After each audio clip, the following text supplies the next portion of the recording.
Oaxaca.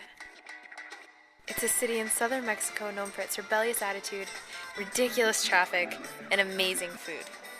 Its most famous dish is a chocolate-based gravy called mole. So of course, one of our first stops was to the Mercado.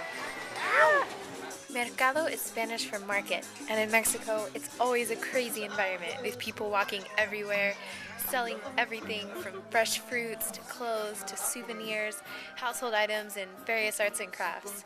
You can even find really unique things such as dried chili peppers, and my favorite, chapulines. Yeah, this looks good. Okay, they're teeny tiny though. Okay. Hold on, wait, just so they can see it up close. Grasshopper.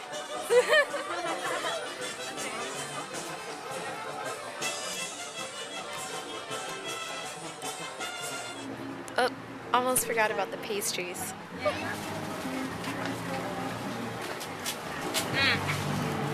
Everything you could ever want in a churro.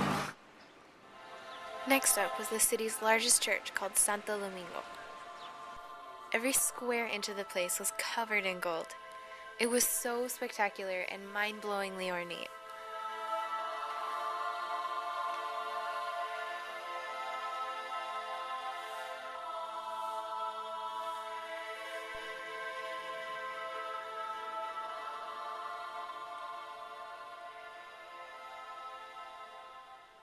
Right next door was the Santo Domingo Cultural Center, housed in an old Franciscan convent. It was neat because a lot of the original decor was still maintained. On the ground floor, there was an old library. It contained a variety of historical documents and antique books. The top floor was used for a museum.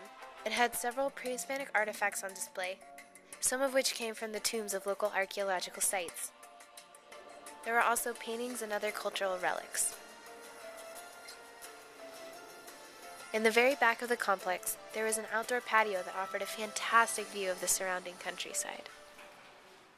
The next day, we went to the ruins of Monte Alban, located about 10 kilometers away from Oaxaca, but way up in the mountains. It had a few large temples, and of course the traditional ball game field. But what really makes Monte Alban unique is its series of drawings known as danzantes, or the dancers.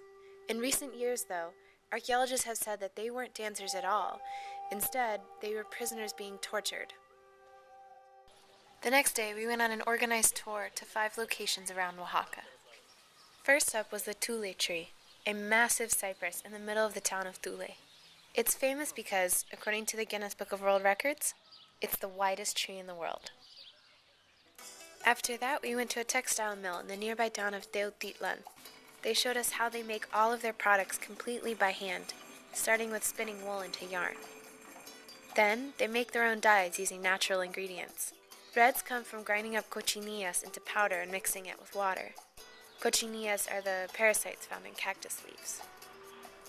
Ya para obtener otros tonos, nosotros utilizamos un ácido, es el jugo de limón.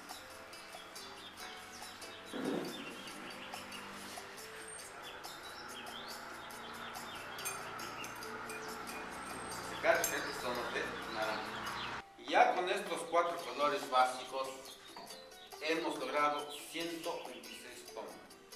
Then, he showed us how to weave yarn on a loom. Entonces trabaja línea por línea.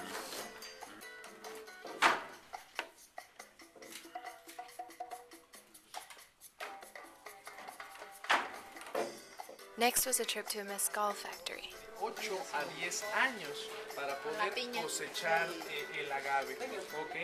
Este es el agave. Entonces lo que se hace es cortar las hojas cuando ya la planta tiene su maduración, ¿ok? Como esto. Then they cook it in a furnace and roll it out on a grinder to extract the juices. En la actualidad una de las innovaciones con el mezcal es, las cremas, ¿ok? Son más de 30 diferentes sabores con las cremas. After that, we went to a small archaeological site called Mitla. It really only had one main temple with an elaborately decorated interior patio. Although Mitla was much smaller than Monte Alban, its architecture was a lot more detailed. You could even see the red stucco left over. Finally, there are a few tombs that we could walk down into. ¿Sí se puede entrar más adentro? Ajá, es toda una habitación.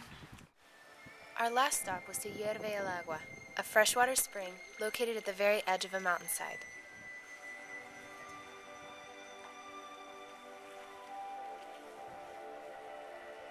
The site was also famous for its petrified waterfalls. They were formed over thousands of years by the mineral deposits left behind by running water.